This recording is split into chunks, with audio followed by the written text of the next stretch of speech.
Hi guys! Hi everyone! Good evening! This is Manay Gina and welcome back sa aking YouTube channel. So guys, another mini vlog for today's video at ang ating pag-uusapan ay walang iba kung hindi si Kim Chiu. Kasi guys, marami ngayong speculations na naglabasan na kisyo merong tampuhan si Kim at ang kanyang ati Lakam. At maraming mga nagsasabi, maraming mga komento na nagsipaglabasan na sana hindi about sa pera yung ugat ng kanilang problema, kung meron mang problema. At sana hindi din si Paulo yung dahilan kung bakit nagkatampuhan itong si Kim at ang kanyang ati Lakam. Alam natin guys na si Kim, family-oriented din siya at mahal na mahal niya yung mga kapatid niya. Alam natin na nagsakripisyo si Kim para sa mga kapatid niya.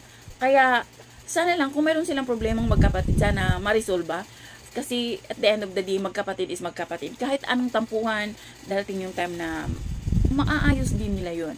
At sana lang, yun nga ang sabi ng mga netizens, sana hindi about sa pera. Kasi nga, alam naman natin na yung ati Lakam ni Kim ang nagmamanage ng business ni Kim na yung bags.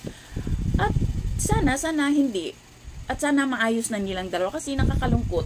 Kapag mayroong mga ganong mga scenario na ang magkapatid is nagkatampuhan or magkagalit, nakakalungkot, diba? Especially si Kim na alam naman natin kung paano niya minahal ang kanyang mga kapatid. So, yun lang guys.